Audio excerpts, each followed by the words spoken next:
Eu venho orando e um dos grandes motivos de oração mesmo, primeiramente diante de Deus, é pela minha pessoa. Eu falo, Deus, o Senhor tem que mover muitas coisas, mudar muitas coisas na minha vida e eu estou disposta. E uma delas é o cansaço e a falta de tempo, que eu insisto em achar diante do Senhor que eu estou cansada e que falta tempo para eu fazer tudo que eu tenho que fazer. Isso acontece só comigo? Acho que nos últimos 2 meses, em quase todos os atendimentos que eu pude fazer, ou até os discipulados, essas 2 palavras foram o centro. Olha, Deus tem feito isso, mas eu estou bem cansado, eu estou bem cansada, tem sido bem pesado. E outra coisa, está faltando tempo. Eu não estou dando conta de administrar trabalho, célula, discipulado. Parece que está vindo um cansaço, será que isso vai dar certo? E aí, o Espírito Santo falou comigo fortemente. Algo novo precisa acontecer.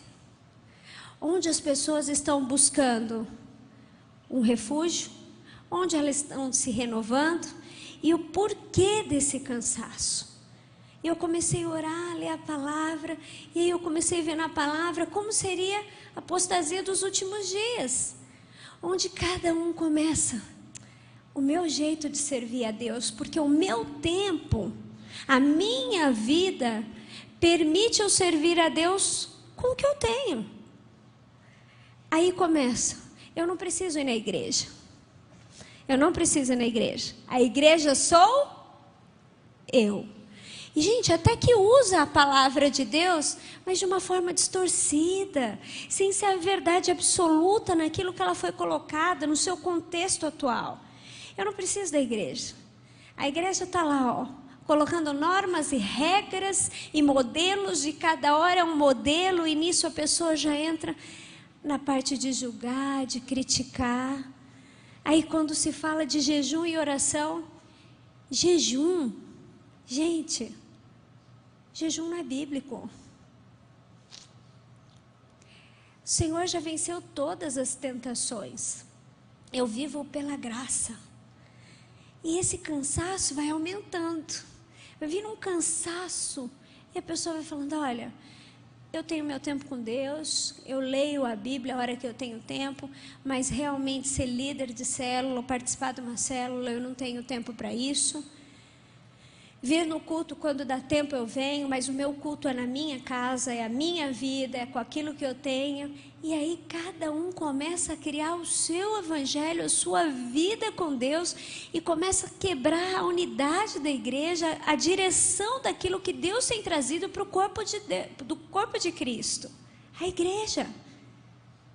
E eu comecei a orar e falei, Deus, tem um dia que eu saio, é só de discipulado, e são 4 ou 5 discipulados no dia. Maravilhoso estar com as minhas discípulas amadas. Mas naquele dia, todas compartilharam a mesma coisa. E eu saí até meio cansada, é verdade. Falei, mas Deus, a gente precisa descobrir no Senhor o que está acontecendo. E aí eu cheguei, eu estava compartilhando com o pastor Ronaldo no escritório, eu falei, pastor, o que será isso? Né? E as pessoas já estão começando a fazer uma conta na cabeça.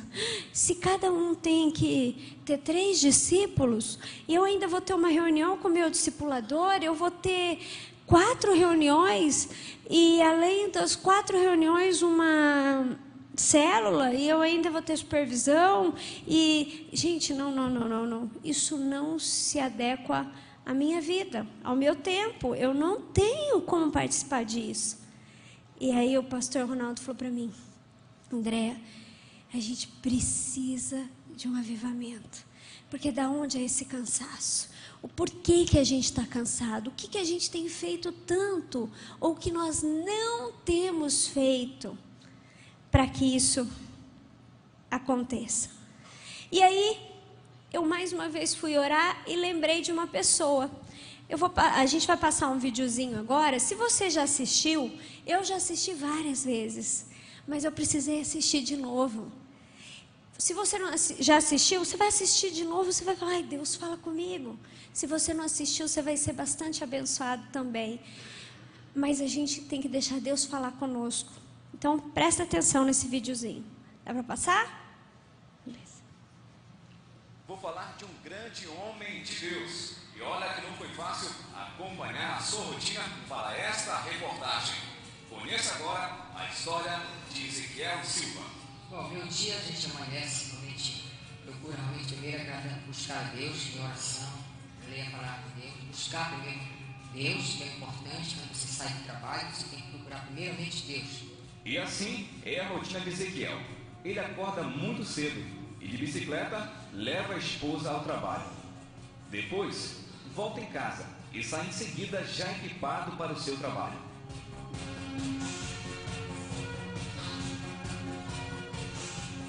Ezequiel é um agente de saúde e tem que visitar no mínimo 40 domicílios por dia, orientando as pessoas quanto aos riscos da dengue. Bem, esse trabalho só poderia ser feito a pé.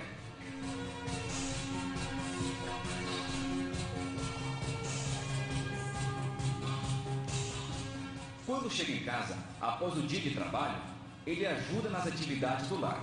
Ezequiel Silva é atleta desde 17 anos. Já participou de mais de 200 competições, entre elas a famosa Maratona de São Silvestre, em São Paulo. E são muitos os troféus e medalhas que ele conquistou. E depois do dia todo de atividade, no final da tarde, ele ainda encontra tempo para treinar. Ezequiel se dedica em treinar o filho, que por sinal é bicampeão da Maratona Intercolegial de Santarém. Treinar o filho para ser um maratonista não é o principal objetivo dele, mas sim capacitá-lo para ser um líder apaixonado pela visão. É verdade, troféu e medalhas são passageiros, que realmente as traças vão roer, as traças vão acabar, mas as vidas vão para o Senhor. Isso aí ninguém vai realmente, nenhuma traça vai poder realmente pegar essas vidas, porque essas vidas pertencem ao Senhor, e essas almas são muito importantes para o Senhor.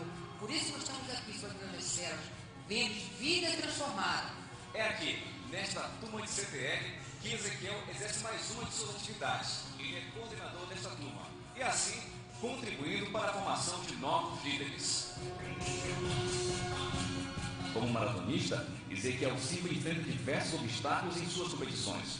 Porém, o tempo não é obstáculo.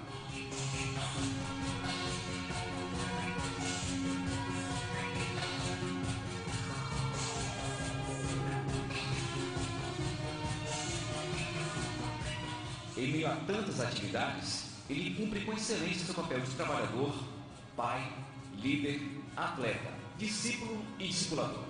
São 10 os discípulos. Ele literalmente está suando a camisa. Apesar de não ter um transporte motorizado, Ezequiel não se intimida com a distância. Ele procura supervisionar o maior número de células possível, e sempre com muita alegria. Um líder apaixonado não somente lidera, mas também sabe ser liderado. No dia do seu discipulado, ele aproveita para ir treinando. A distância entre a sua casa e o endereço do discipulador, o pastor Josué, é de aproximadamente 6 quilômetros, o que gasta correndo um tempo de 15 a 20 minutos. Ora na subida, ora na descida, no asfalto, na estrada de chão. Esse homem é realmente um exemplo de líder e liderado para todos nós. Ezequiel Silva, 47 anos, 3 filhos, 10 discípulos, 33 células, um grande galardão, um líder apaixonado.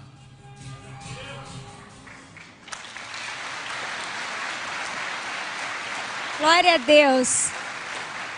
Olha lá. 77 células, mas isso, gente, há um ano atrás. Ele deve ter muito mais células, muito mais discípulos. Isso é só o começo. Quando a gente assistiu esse vídeo, há um ano atrás, mais ou menos, mais de um ano já, eu lembro que eu falei, quando o Luiz falou assim, eu não sou crente, parece estranho, você falar, meu Deus, como assim, né? Mas não é, é pelo que move o nosso coração. E a gente vê que a gente vai perdendo a simplicidade, a vontade, a entrega de fazer as coisas simples como Jesus fazia. E eu não pude ir nessa conferência, né? Nós temos que inverter por causa do baby, mas eu também acompanhando pela internet, e eu estava ouvindo o pastor John Robert falando, da Costa do Marfim, né? E fiquei encantada lá, brigando com a internet, e cada parte que eu ouvi, assim, e a igreja dele tem mais de 230 mil membros, mais de 12 mil células, e ainda 13 filhos biológicos, né? Eu falei, Deus, o José está numa fase que eu falei para o Luiz, amor, como que vai ser a gente com 2 filhos? Ele, amor, tinha que ter pensado nisso antes. Eu falei, meu Deus. Eu falo, olha só, mais uma vez aquele senso do meu eu, daquilo que não vive em mim, que não é mais Cristo, é o velho homem. Volta e fala, vou ter que ter mais tempo com eles, com tudo. E isso já se torna meio que uma preocupação, um peso. Mas eu ouvindo esse pastor falar de muitas coisas que ele falou, muitas coisas. Teve uma frase que foi para mim, que naquela hora eu falei, oh, meu Deus. Depois eu fui orar, eu falei, Deus. Ele falou, olha, não há crescimento no reino de Deus, não há crescimento na sua vida se não houver trabalho. Ele não disse isso? Serviço. Nós precisamos estar dispostos a trabalhar para o Senhor, a entregar o nosso melhor para o Senhor. Gente, 12 mil células lá na África, mais de 235 mil membros, isso é pouco. Pastor Geraldo estava falando também, né? Mais de 6 mil células, né? Pastor Geraldo estava falando na igreja dele, cada um contando da sua experiência. E na hora eu falei, Deus, aquele que está agindo com poder lá na África, na Coreia, quem pôde ouvir o pastor Gilson falando dos dias que ele passou na Coreia, ele falando do pastor Yong, gente, ele contou um testemunho do pastor que eu não sei como que o Rafael até me ajuda se lembrar, mas o pastor estava pregando e alguma coisa machucou a perna dele, né? Um machado, eu não sei como que o machado, se atiraram o machado, ele pregando isso.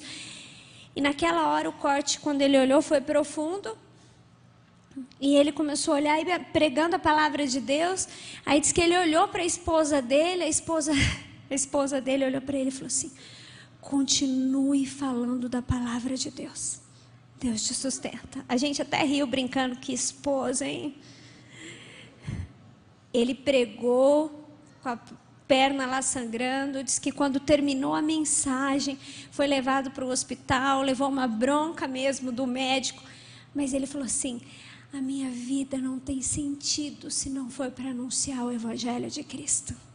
Nada faz sentido se eu não passar por aqui e não anunciar o Evangelho de Cristo. E o pastor Jesus falou, eles têm uma vida de oração, que eles clamam, e não é por vã repetição, não, é pelo desejo do eu não viver, mas de viver Cristo em mim. Falei, Deus, na Coreia, na África, aqui em Santarém, em Marília, tantas coisas acontecendo e movendo o nosso coração. E eu sei que aqui tem acontecido muitas coisas, porque quando a gente vê testemunhos das nossas células, tem uma célula que vive falando, olha, ali não tem casamento que se separe, não. Ali já casamentos foram restaurados, vidas transformadas. E se eu deixar muitos líderes falarem, vão falar dos milagres que têm acontecido na célula. Amém? Mas algo diferente. A gente tem um cansaço. Algo que quando você fala, mas eu estou cansado. E quando esse cansaço tem nome? Estou cansado de fulano. Essa pessoa tem dado muito trabalho. Essa pessoa é difícil. Olha, essa pessoa acabou com a minha liderança. Porque eu não quero mais ser líder, porque eu não aguento mais Deus me deu a pior ovelha que Ele podia me dar.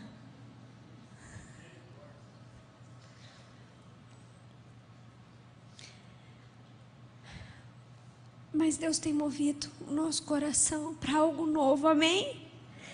Nós precisamos experimentar algo novo diante de Deus. Mas o pastor Young estava compartilhando, o pastor Gilson compartilhou do pastor Young, que ele estava falando assim, sabe o que acontece? Houve uma inversão de valores. Deus e o dinheiro. As pessoas ainda vivem muito mais em busca do dinheiro e das coisas desse mundo.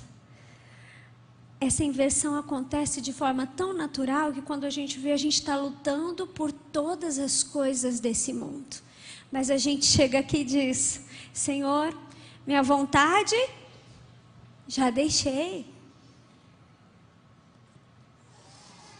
Deus fala, mas atrás do quê? Eu tenho escutado até algumas pessoas dizer, olha, mas a gente precisa cuidar da nossa família. Sim, nós temos que cuidar da nossa família. Quantas pessoas aqui são casadas? Levanta a mão. Tem bastante gente casada. Você tem que cuidar bem da sua esposa, seu esposo também, você tem que cuidar do seu esposo. Quantos têm filhos? Ó, que bênção. Rede Mais está na unção da multiplicação. E agora está chegando de 2, né, Bebeto? Caprichou, né? Está chegando de 2 agora. A Mica está aí ou não? Olha que benção. Está aí? Aí, ó, a Mica também. Está com 2, Seba? Caprichou. A unção da multiplicação.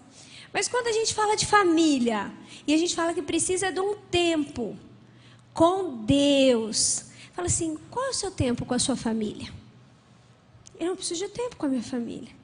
Quanto tempo você tira para orar com a sua esposa? Quanto tempo você tira para chamar a sua esposa para oração? Estou falando mesmo para os maridos. Líder, valente da casa. Vamos orar. Vamos orar um pelo outro. Vamos orar pela nossa família. E aqueles que têm filho? Quanto tempo vocês tiram para ensinar de Jesus para os seus filhos? Para falar da verdade de Deus, daquilo que Deus fez, quem foi Jesus.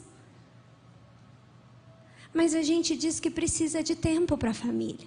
Mas o que é esse tempo com a família? Eu posso dizer que eu tenho lutado contra as minhas vontades. E eu sei que depois da chegada do José e agora vindo a Ana, eu fico pensando, Deus, a gente quer o melhor para os nossos filhos. Eu sei o que os meus pais fizeram, batalharam para que a gente pudesse ter. Mas, Senhor, se eu ficar gastando o meu tempo, eu e o Luiz, correndo atrás, para deixar algum bem para a Ana e para o José, o tempo todo, mas eu falar tão pouco do Senhor, o bem maior que eu poderia transmitir para eles, eu não estou fazendo. Deus precisa inverter os nossos valores. Filhos que ainda não são casados e moram com seus pais. Ah, mas agora já passei dos 20, vou correr atrás, já passei dos 30. Agora é a minha vida, né? Eu que decido o que eu faço com o meu dinheiro, com o que eu vou trabalhar, com o que eu vou fazer. A palavra de Deus não diz isso. O tempo todo para honrar pai e mãe. Quantos têm pago um preço em oração para ganhar a sua família? Há uma inversão de valores. A nossa busca pelas coisas do mundo ainda são maiores do que realmente viver a essência daquilo que Deus tem. Os adolescentes. Minha sobrinha tem 16 anos. O tempo todo eu falo para ela, eu sei que é fase de estudar, vestibular, escolher profissão, vem tantas coisas na mente daquilo que eu vou fazer, do que eu vou escolher. Eu falo, Amanda, o tempo todo você precisa buscar ouvir a voz de Deus. Não se distraia para não perder o melhor daquilo que Deus tem para você agora. Sabe como que a gente começa escolhendo certo? Ouvindo a voz de Deus desde cedo. Gente, independente da idade que nós temos, esse avivamento de Deus precisa vir para que a geração próxima não chegue a recebendo os valores que a gente tem mostrado para eles. Jovens, qual é o seu testemunho diante dos mais jovens? Busquem em primeiro lugar o reino de Deus? Amém? Ou procurem primeiro ser bem-sucedidos em tudo que vocês tiverem que fazer aqui?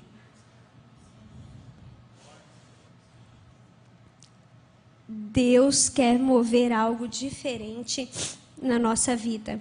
E nós precisamos disso, amém? Nós queremos esse avivamento e Deus vai ter esse avivamento. O segredo para o avivamento de Deus está aqui, ó. Tomai sobre vós o meu jugo e aprendei de mim, que sou manso e humilde de coração. E encontrareis descanso para as vossas almas, porque o meu jugo é suave e o meu fardo é leve. Gente, o segredo para o avivamento é: vinde a mim. É oração, é tempo com Deus. Na correria do dia a dia, naquilo que a gente tem buscado, quanto tempo a gente tem buscado a Deus? Na hora que o Luiz brincou aqui, né, e estava até falando do menino lá, falou do Zé Marmita, carinho, não sei o quê, eu virei para o Ronaldo: ô pastor, tudo que eu quero é ser uma Zé Marmita. Ele falou: eu também. A gente fica perguntando, sabe? Parece que a gente quer achar alguma coisa errada com esse povo. Quando o Rafael contou lá da menina adolescente, tinha 16 anos, mais de 50 células, né? Falei: gente, tem supervisor com 4 células quase morrendo. Olha, é muita célula. Eu já não estou dando conta de acompanhar todo mundo. Tem pastor de rede, fala por mim, que tem hora que eu falo: como que eu vou conseguir, Senhor? Eu não dou conta de olhar para todo mundo. Como que eu vou? Fala: chega, não quero mais essa mente para mim. Deus, eu não quero, me ensina a mudar. Aquilo que o Senhor tem nos dado para cuidar com excelência, se o Senhor tem nos dado é porque nós podemos. Mas a gente tem dado abertura, essa abertura para o cansaço, para as reclamações, para as murmurações, que começam a ficar cheios de justificativas. Aí quando qualquer um chega até você e vai te confrontar com alguma coisa de errado, você sempre tem uma justificativa. Mas Deus te chamou aqui para dizer que Ele não quer mais nenhuma justificativa, Ele te quer por inteiro, amém? Quer tirar todo o medo, quer tirar tudo aquilo que você pensa que atrapalha, para dizer: olha, eu preciso de você. Para o plano que eu tenho para agora, hoje, para o avivamento que eu tenho trazido e que eu vou trazer para essa igreja, para a sua vida, eu preciso de você. Agora eu quero que você vira para a pessoa que está do seu lado e fala: olha, eu conto com você.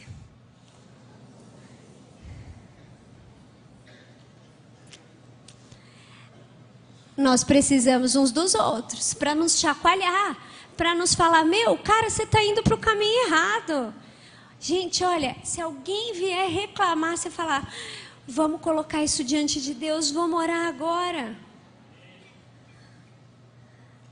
No meu último discipulado com a minha discipuladora, a gente começou a falar: olha, vamos orar para a gente não murmurar, vamos orar para a gente começar a não reclamar de nada, vamos fazer essa aliança da gente começar a orar por isso. E eu falei: eu quero ir além das minhas forças, porque eu tenho estado cansada. Mas aí Deus falou comigo: olha, você não está renovando as suas forças, você não está buscando se renovar no lugar certo. É em mim, filha, é em mim que as suas forças são renovadas. É no Senhor que a sua força é renovada. É no Senhor que a sua esperança cresce. É no Senhor que a sua fé é fortalecida. É no Senhor que você vai ver realmente quem você é e para aquilo que Ele te chamou. Amém? E para isso eu queria que você pudesse abrir a sua Bíblia em Efésios, capítulo 5.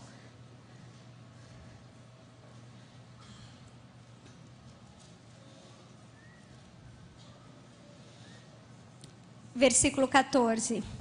Por isso diz: desperta tu que dormes, e levanta-te dentre os mortos, e Cristo te esclarecerá. Chacoalha a pessoa que está do seu lado, desperta.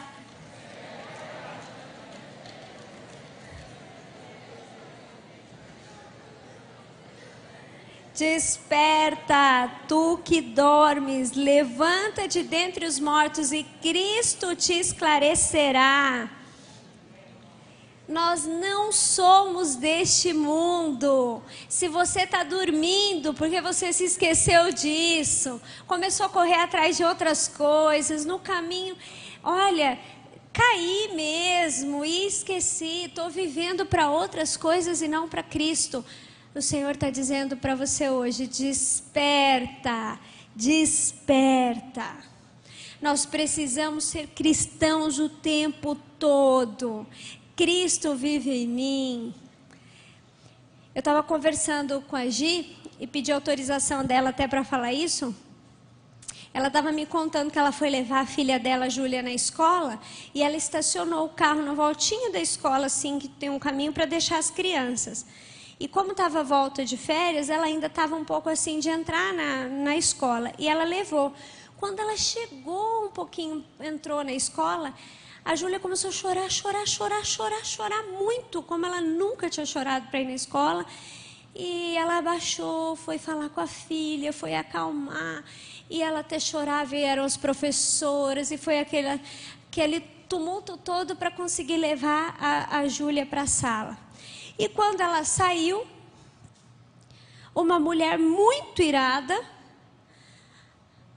é você que é dona desse carro? E está trancando todo mundo? Aí ela, me desculpa, olha, foi um imprevisto mesmo, só deixei a minha filha. Não, agora você vai ficar aqui, porque eu dei a volta, estacionei na frente do seu carro e eu não vou sair. E você vai ficar aqui agora. Ela falou, me perdoa, eu não fiz de propósito, aconteceu um imprevisto, a minha filha estava chorando, eu fui levar ela até a sala, me perdoa porque eu atrapalhei, você vai ficar aí. E ela falou, quanto mais eu pedia perdão e eu tentava mostrar mesmo para ela que eu não fiz de propósito, mais ela ficava nervosa. E ela falou, não vou tirar o carro. Ela falou, tudo bem, eu só quero que você me perdoe, porque eu não fiz de propósito. E ela disse que ela demorou, a mulher demorou um pouquinho lá, ela falou que aquilo mexeu muito com ela estava com vontade de chorar mesmo. E ela, quando a mulher saiu, falou para ela, prendeu? Ela falou, meu Deus, o que é isso? Aí ela me ligou, ela falou assim, amiga, eu estava para chorar mesmo, porque as pessoas não têm mais paciência e eu posso ter errado, eu demorei um pouquinho, mas amiga, nem sei se foi muito tempo, mas foi o tempo suficiente para aquela mulher ficar muito irada. E na hora, quem conhece a Giovana, ela é bastante doce, muito paciente. Eu fiquei imaginando, Deus, o que um cristão tem que ser, né? Porque a pessoa poderia começar a bater boca ali e falar muitas coisas.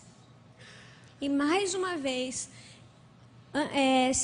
terça-feira, eu fui levar meus irmãos ao aeroporto, e 6 horas da manhã. E no caminho, a minha irmã falou, mana, para ali que eu vou pegar um lanche, que a gente saiu muito cedo de casa e tal. E eu parei e não vi uma mulher que estava do lado, estacionada. Ela estava estacionada, literalmente do lado. Quando eu parei o carro, vi que ela estava saindo. Ela começou a buzinar, tudo, ninguém achou, saiu. Quando a minha irmã entrou na padaria, essa mulher entrou irada atrás da minha irmã. Começou a xingar, 6 horas da manhã. Minha irmã falou assim, a padaria ficou, os funcionários todos paralisados. E ela falou assim, você entrou na minha vaga. Minha irmã falou, olha, eu nem te vi, nem sou eu que estou dirigindo, mas eu não te vi. E eu tenho certeza que ninguém te viu, porque ninguém faria. Você é uma mentirosa, você não pode fazer. Ela falou assim, se você quiser ver, a pessoa que está dirigindo está lá no carro. Olha que irmã legal, né? Você pode ver que realmente não sou eu. Aí uma mulher veio no vidro do carro, olhou no vidro do carro assim na frente, olhou na lateral, e eu lá, sorrindo, né? Falei, será que ela me conhece, né? mas não está vendo, né, tal. Até pensei em abaixar o vidro, falar oi, perguntar alguma coisa, porque eu vi que estava olhando, mas ela foi muito rápida, assim, olhando, tal. Aí, o que ela fez? Voltou lá dentro, não viu ninguém no carro, falou o quê? Sua mentirosa, é você mesmo que está dirigindo. E falou um monte mesmo. Ela e minha sobrinha voltaram abaladas para o carro. E eu falei, olha, ela até veio aqui, mas ela não me viu, de tão irada que ela estava. E mais uma vez eu falei, 6 horas da manhã, isso é um jeito de começar bem o dia, né? Mas as pessoas estão assim. Mas como nós temos agido diante dessas coisas? Quando a gente vai estacionar e alguém entra na sua vaga. Já aconteceu isso? Qual foi sua reação? Não, nunca seria dessa mulher. Você é um cristão. Você vai falar, pode ficar, meu querido. Eu cedo a vaga.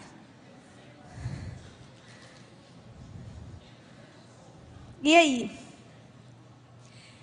Um amigo meu também, amado, estava na casa deles e eles falaram, você viu o testemunho de um cantor evangélico que deu uma entrevista e ele falando do filho dele? E ele estava falando, ele falou assim na entrevista, aí ele pegou e colocou lá no computador para a gente ver. E cantor evangélico, cristão. E ele disse assim, não, filho de pastor não pode ser bobo, não.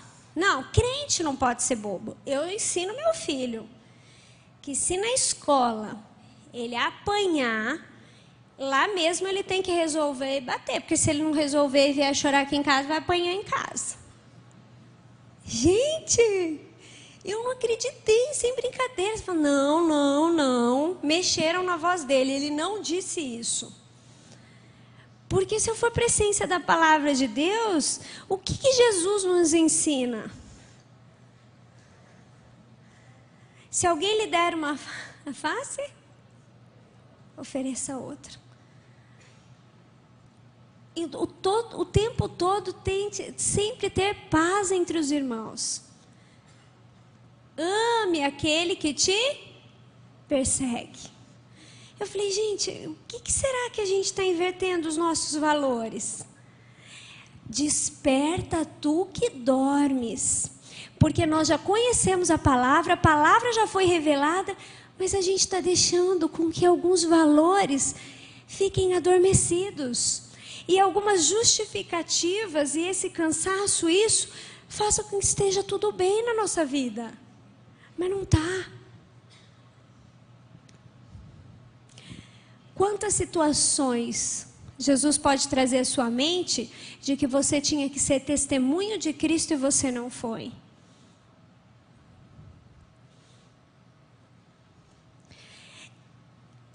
Há um tempo atrás, eu fui numa loja e estava muito cheia. E eu fiquei esperando, e cheia. Quando chegou a minha vez, eu tinha ido trocar o José ali mesmo. E na hora que eu virei, a mulher já estava atendendo outro. Num instante eu virei e falei assim, era a minha vez. Moça, era a minha vez. Aí a moça ficou tão constrangida, e a que estava sendo atendida, e, não, tudo bem, tudo bem. Aí eu fiquei constrangida, porque na hora eu falei, Deus, o que eu fiz? Aí a mulher falou, não, pode atendê-la. As duas foram tão educadas que eu fiquei tão quebrada. E atendi ela, eu, não, obrigada, não precisa me atender, não. Termina de atender ela, me perdoa. Aí saí. Aí no que eu saí, a minha mãe falou, filha, não te entendi, não parecia você. Eu falei, nem eu. Com pressa. Olha o que eu fiz. Eu acho que você deve pedir perdão para a mulher. E eu fui pedir perdão para a mulher. Arrependida mesmo. Sabe por quê, gente? É testemunho. É daquilo que a gente vive. Se eu estou cantando e estou falando que Cristo vive em mim, eu preciso ser real naquilo que eu faço. Jesus precisa viver em mim. Mas agora eu queria que você pudesse abrir a sua Bíblia lá rapidinho em Gálatas 2. 19 e 20. Eu vou falar do 20. A gente já está falando. Já estou crucificado com Cristo e vivo não mais mas Cristo vive em mim, e a vida que agora vivo na carne, vivo-a pela fé do Filho de Deus, o qual me amou e se entregou a si mesmo por mim. Gente, já estou crucificado. E vivo não mais. Gente, Cristo vive em você. Fala, Cristo vive em mim. Gente, quantas pessoas estão morrendo porque tem que negar que Cristo vive nelas? Você tem liberdade para dizer isso e para viver isso. Faça isso. Busque isso. Essa verdade tem que acontecer na minha vida e na sua vida. Eu preciso crucificar as minhas vontades, eu preciso crucificar o meu eu, aquilo que eu coloco como inversão. Ah, não, eu não vim aqui porque eu estou cuidando da minha família, eu não vim fazer tal coisa. Chega, fala, não. Nenhuma justificativas. Eu não vivo. Eu fui comprado. O meu destino era o inferno. Mas Jesus me comprou, me resgatou. E hoje eu não vivo mais para mim. Eu vivo para Ele. Se eu vivo para Cristo e Jesus vive em mim, Ele tem que mudar o meu falar. Gente, vamos começar a falar, sai murmuração, sai reclamação, sai de ficar falando mal de um, do outro, ou de mim mesmo, ou daquilo que eu estou vivendo. E se Cristo vive em mim, eu preciso que a palavra dele encha a minha mente, para que o tempo todo eu lance a palavra dele sobre o meu cansaço, sobre a minha dificuldade, sobre a minha tribulação. Eu preciso ser um canal para quando meu irmão estiver passando por isso, eu falar, olha, vamos vencer isso na oração. Jesus tinha uma vida de oração impecável. E a única coisa que aparece na Bíblia, onde os discípulos dele pediram para ele alguma coisa, não foi Jesus me ensina a fazer milagre. Jesus me ensina a curar o cego. Não foi nada disso. O que eles pediram? Senhor, nos ensina a orar. Eles perceberam que o poder de Deus era manifesto em Jesus, o próprio Deus, através de uma vida de oração.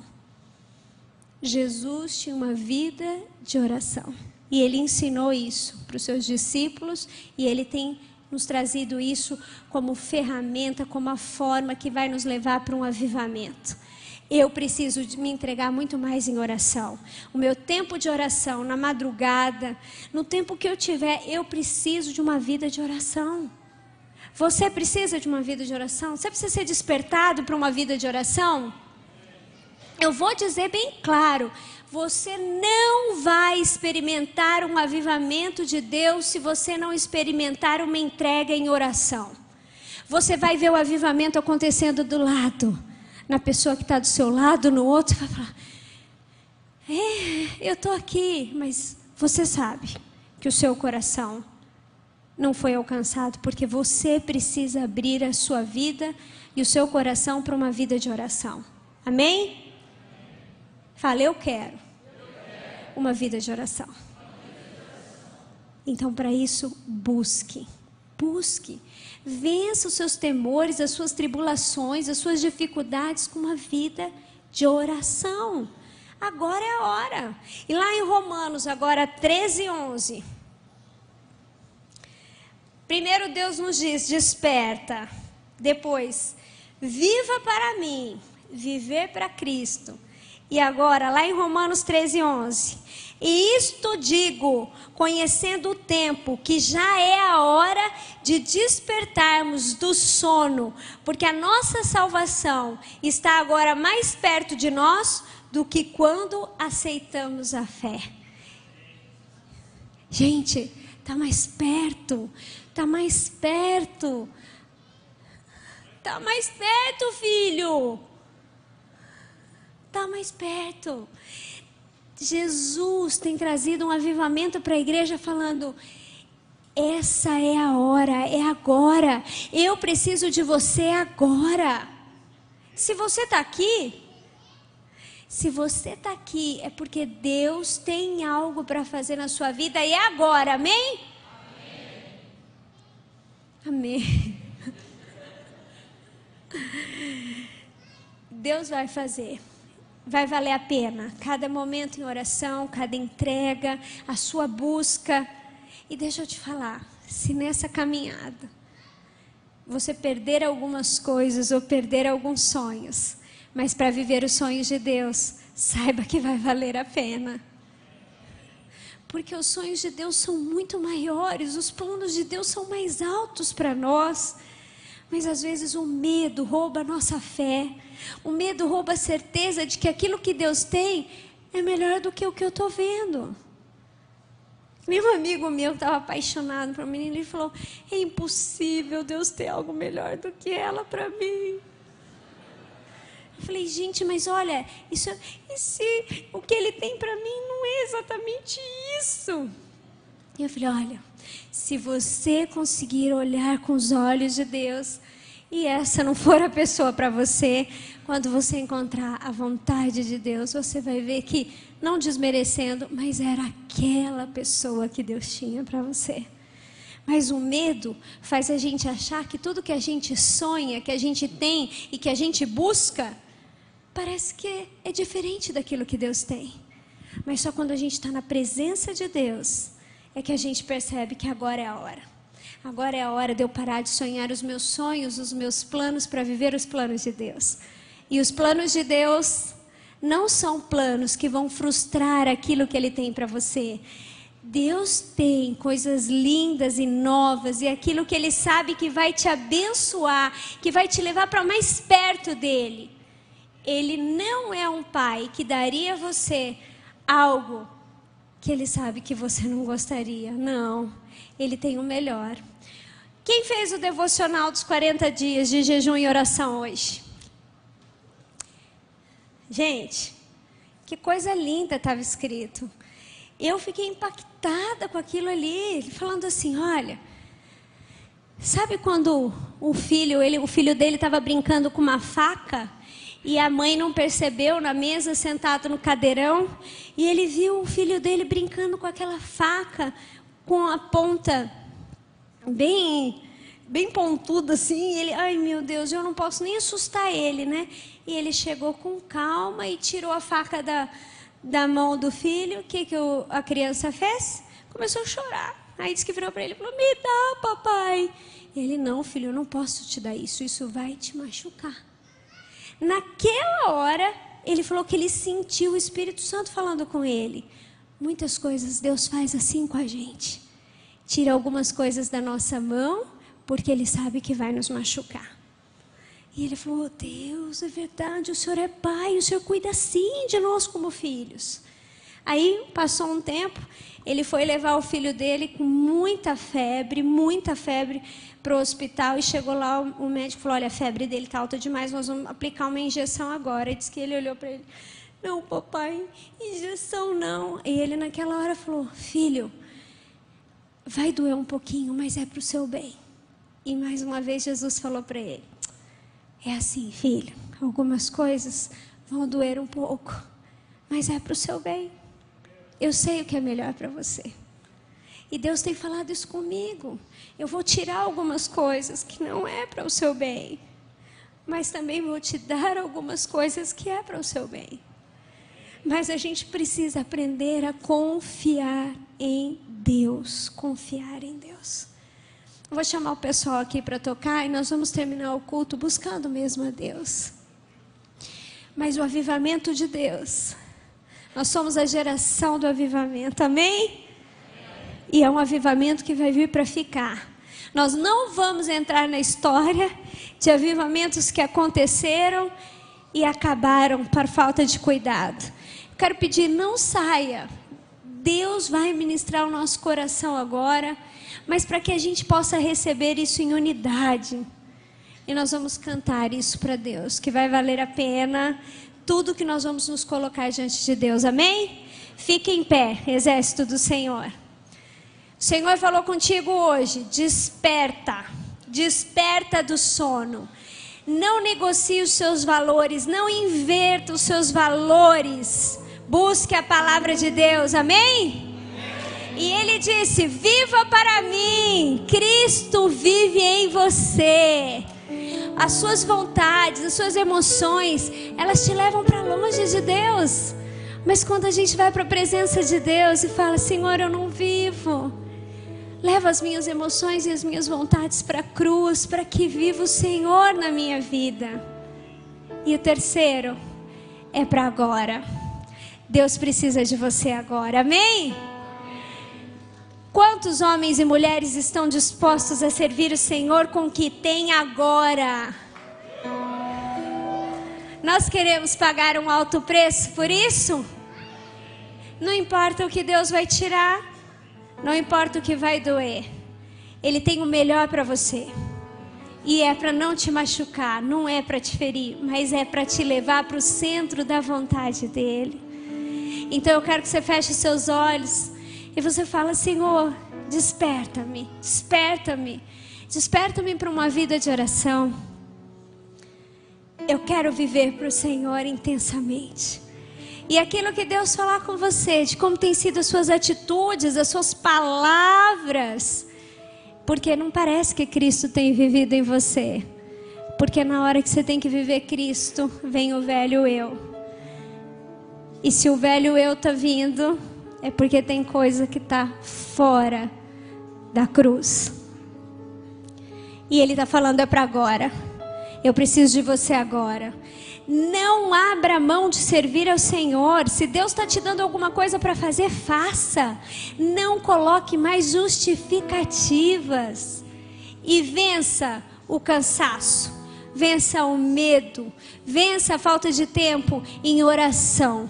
Buscando a direção de Deus. Se realmente você tem buscado renovo no lugar certo. Se você tem gastado o seu tempo com as coisas certas. Se você tem fortalecido a sua fé no lugar certo. Deus sabe do que você precisa. Então ora agora, ora. E pede ao Senhor para que Ele te desperte nessa noite.